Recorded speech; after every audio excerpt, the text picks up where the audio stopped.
Voilà les gars, le premier à accueillir Marcus Rashford visiblement, c'est Lamine Yamal qui vient dans ses commentaires. Sachant que je pense qu'on aura le droit à ça comme numéro normalement, c'est ce que je pense les gars, il n'y a rien d'officiel, donc vous appuyez pas sur cette vidéo. Lamine Yamal qui a pris le numéro 10 et Rashford du coup peut prendre le numéro 19. Et clin d'œil de la part de Rashford depuis bien longtemps qui avait dit que tout le monde voudrait jouer avec le meilleur joueur qui est Lamine. Il était déjà venu dans ses commentaires Insta il y a bien longtemps. Parce que personnellement pour moi ce que Nico a fait c'est un couteau dans le dos. Sachant que derrière ça nargue je ne sais pas pourquoi avec des t-shirts Athletic Win. Il a sali le Barça publiquement et a fait passer Lamine et tous les autres joueurs du Barça qui étaient derrière Nico pour des cons. Et des fois les gars les belles histoires elles commencent comme ça. L'année dernière il nous a mis une clim.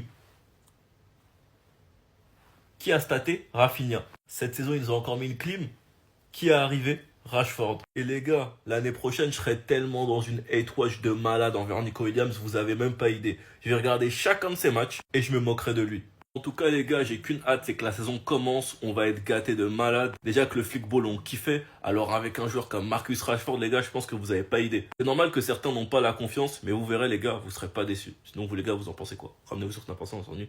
Beaucoup de personnes ne sont pas hype et critiquent l'arrivée de Marcus Rashford, mais vous comprenez pas une chose les gars, c'est que l'attaquant de base on le recrute pour la rotation. Et avoir un joueur du calibre de Marcus Rashford en rotation, c'est du luxe. On parle pas d'un gars qui sera forcément titulaire. Après moi je veux qu'il soit titulaire et je sais qu'il a le niveau pour. Mais pour l'instant ça reste un remplaçant. Surtout que de base il y avait trois options. Nico Williams, Luis Diaz et Rashford. Et qui a le plus prouvé entre les trois? C'est Marcus Rashford. Marcus Rashford est un géant endormi. Mais n'oubliez pas qu'il est géant. Anthony à United était considéré comme un tocard. Anthony au Betis, on en parle. United, les gars, là-bas, il y a une malédiction. Faut pas comparer, c'est pas la même chose. Vous verrez tout simplement Rashford au Barça. On parle d'un gars qui a bien plus prouvé que Nico Williams, mais il n'est pas en meilleure forme que lui actuellement, on va pas mentir. Mais s'il retrouve son niveau, les gars, c'est prétendant ballon d'or. Surtout que maintenant, il n'y a plus les ovnis comme Messi, Ronaldo. Si Rashford joue à gauche, le côté gauche, Baldé, Rashford, sachant que Baldé a toujours voulu jouer avec Rashford, ça va être incroyable. Et Rashford a toujours voulu jouer avec Lamine, donc incroyable. Un joueur qui s'entraîne tous les jours, qui est prêt, qui veut que du Barça. Rashford, il a allé follow... Il a même follow la Liga, les gars, tellement Rashford, il veut venir. Il veut trop du poulet. Enfin bref, sinon vous les gars, vous en pensez quoi? Ramenez-vous sur Snap, on s'ennuie. Les gars, même Lineker, une des icônes anglaises, est hype par la venue de Marcus Rashford. Regardez ce qu'il a mis en photo de profil Insta, les deux avec le numéro 10. Les détails sur Marcus Rashford comprend une option d'achat de 30 millions, recevra un salaire de 14 millions, bonus lié au nombre de parties jouées, il a réduit le salaire de 15%. Le Barça prendra en charge l'intégralité du salaire. Ce qu'il faut savoir les gars, c'est que honnêtement, c'est une top affaire, mais je ferai une vidéo pour parler de ça. Mais avec une attaque Rashford, Lewandowski, Yamal, Rafinha, t'as un tas de solutions. Marcus Rashford va sûrement porter le numéro 19 qui a été porté par Lamine Yamal. Lamine Yamal va passer du numéro 19 au numéro 10 et Rashford va donc prendre le numéro 19 et franchement c'est incroyable.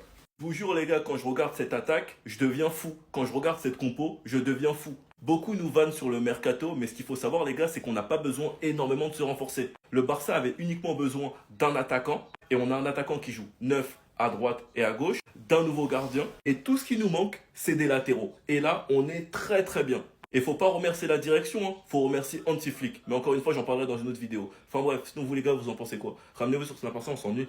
Barça est aussi sur Dumfries. Personnellement, je trouve que c'est plus important de recruter à gauche qu'à droite. Attendez, bougez pas, je vous explique. Denzel Dumfries à Barcelone devient brûlant. En ce moment, il dispose d'une clause libératoire de 25 millions qui expire bientôt. Ce qui est intéressant les gars et qu'il faut prendre en compte, c'est que Fabrizio Romano a dit, avant de faire pression pour Marcus Rashford, plus tôt cette semaine, Barcelone avait informé les agents de Luis Diaz qu'ils étaient prêts à payer 60 millions pour lui, mais cela n'a pas suffi. Donc si on fait preuve de cohérence, le Barça était prêt à poser 60 millions pour Luis Diaz, mais au final, c'est Marcus Rashford qui est venu en prêt, donc pour 0 €. Donc cela veut dire que le Barça peut toujours se permettre de dépenser 60 millions vu qu'ils les ont pas posés pour Diaz. Mais je trouve que c'est plus important de recruter à gauche qu'à droite, car à droite tu as déjà Koundé titulaire indiscutable, Eric Garcia qui a fait du bon boulot à droite en deuxième partie de saison, et il y a aussi Hector Fort. L'arrivée de Dumfries pourrait peut-être basculer Koundé dans l'axe, donc ça veut dire qu'on est bouché en défense avec Koubarsi, Inigo, Araujo, Christensen, Eric Garcia et Koundé. Je ne sais pas quel est le plan du Barça, mais un des défenseurs doit partir.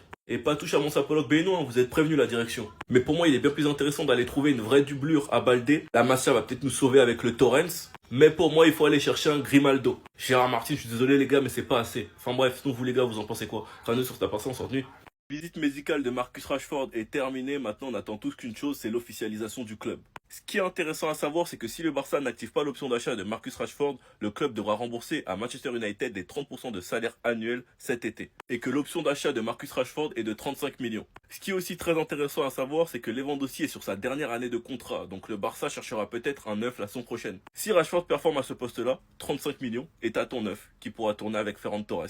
Sachant qu'on sait tous très bien les gars à quel point sur le marché trouver un neuf, c'est très compliqué. On l'a répété plusieurs fois, mais je pense que certains ne réalisent pas le coup qu'on vient de faire avec Marcus Rashford en prêt. Surtout dans un club comme le Barça. United, les gars, c'est maudit. Tous ces joueurs, quand ils étaient à United, ça se foutait de leur gueule. Maintenant, dans leur nouveau club, c'est différent. Et celui qui m'a le plus épaté, c'est Anthony. Parce que Anthony, fallait voir comment ça se moquait de lui. Il était considéré comme le pire Brésilien du monde, les gars. C'était encore pire que Rafinha quand il était mauvais. Je vois qu'il y en a qui sont étonnés concernant le fait que Rashford n'est pour l'instant pas un titulaire indiscutable, les gars, mais c'est normal. Il y a une hiérarchie à respecter, on parle quand même d'une équipe qui est la meilleure attaque d'Europe de base, qui t'a fait une demi de LDC, qui t'a gagné 3 trophées en Espagne. Donc oui, il y aura des preuves à faire. Deco a été clair il y a quelques mois, il a dit qu'il veut des joueurs pour faire tourner. Parce qu'il trouve que le Barça dépendait trop de Rafinha et de Yamal et que lorsqu'ils étaient remplacés, le Barça perdait de la qualité. Rashford n'arrive pas avec le statut d'un titulaire indiscutable, mais il a le potentiel pour l'être. Sinon vous les gars, vous en pensez quoi? Ramenez sur certains on s'ennuie. 3 joueurs qui sont devenus meilleurs bizarrement après avoir quitté United. Et vous pensez vraiment que ça va pas être la même chose pour Rashford? Vous avez rien compris les gars. Même Lineker en parle et trouve que c'est un gros coup d'avoir pris Rashford. Attendez, bougez pas, je vous explique. Franchement, Rashford n'a pas beaucoup joué, mais de nombreux joueurs qui ont quitté United ont excellé dans d'autres clubs. Et je pense que ce sera la même chose avec Marcus Rashford. Je pense qu'il s'intégrera parfaitement car c'est un joueur très dangereux sur les ailes et il maîtrise parfaitement le jeu direct actuel de Barcelone. Il peut jouer aux 2 postes, mais à mon avis, son meilleur poste est sur l'aile gauche. Il peut également jouer comme attaquant car il est très rapide et dangereux lorsque le ballon est à ses pieds et attaque les défenseurs. Pour ceux qui nous expliquent qu'ils comprennent pas la hype qu'il y a derrière l'arrivée de Marcus Rashford, les gars, vous allez voir. Vous allez voir par vous-même. Quand on vous explique que c'est United le problème, vous voulez pas ouvrir les yeux. Et là, les gars, on parle de Marcus Rashford, un joueur qui était comparé à Mbappé, un joueur qui faisait partie de l'un des meilleurs de sa génération, qui a toutes les qualités pour se régaler dans le flickball. Et surtout, les gars, que je préfère même pas imaginer ce que Flick va faire de Rashford. Après ce qu'il a fait de Ferran Torres, de Rafinha, de Eric Garcia, de Inigo Martinez, de Baldé, Pedri qui se blesse plus, De Jong qui se blesse plus, avec Rashford à sa disposition qui fait que de sourire depuis qu'il est arrivé, il s'entraîne déjà depuis des mois, qu'il a souvent un objectif, c'est la Coupe du Monde. Les gars, vous êtes pas prêts. Sinon vous les gars, vous en pensez quoi? Nous, ça c'est important, on s'ennuie. Le plan a totalement changé pour Marcus Rashford. Le meilleur 11 de l'histoire selon la minimale vient aussi de sortir dans la foulée et ça va vous étonner. Alors qu'on nous le vendait comme titulaire d'office, entrant directement dans le 11, voici que le rôle principal de Rashford au Barça sera apparemment de permettre à Rafinha de se reposer. C'est peut-être un lit, je sais pas. Blague à part. Ça sera apparemment un petit Flick qui ne compterait pas sur le joueur en tant que numéro 9, qui le voit en tant qu'excellent sub sur les ailes, au vu du fait que Yamal et Rafinha sont intouchables pour l'instant. Je vois personnellement un énorme gâchis sur ce fait de 1, et de 2 dans le fond, ça ne m'étonnerait même pas qu'il arrive à se montrer plus efficace que Yamal et Rafinha. Ça peut peut-être paraître dingue pour vous, mais vous allez voir qu'il va en choquer plus d'un. Le meilleur 11 de l'histoire selon la Yamal est constitué de Casillas, Dani Alves, Gérard Piqué, Sergio Ramos, Marcelo, Zidane, Messi, Neymar, Ronaldinho, R9 et Cristiano Ronaldo. Pas plus, pas moins, 6 madrilènes dans la liste. Très objectif, malgré son côté barcelonais. Il a juste un petit peu, on va pas se mentir, abusé avec Gérard Piqué. Il y a quand même eu du très costaud et beaucoup plus que lui. Mais à part ça, franchement, il a géré de fou. Il nous taquine beaucoup, c'est bon enfant. Mais vous voyez bien qu'il a énormément de respect dans le fond. Yamal, cette saison, tu vas perdre. Les premiers posts Insta de chaque joueur du Barça, franchement, il y a des pépites. On commence avec Gavi, évidemment, quoi d'autre, en train d'affronter le Real Madrid. C'est pour ça qu'on l'aime trop, ce gars-là. Celle d'Araujo.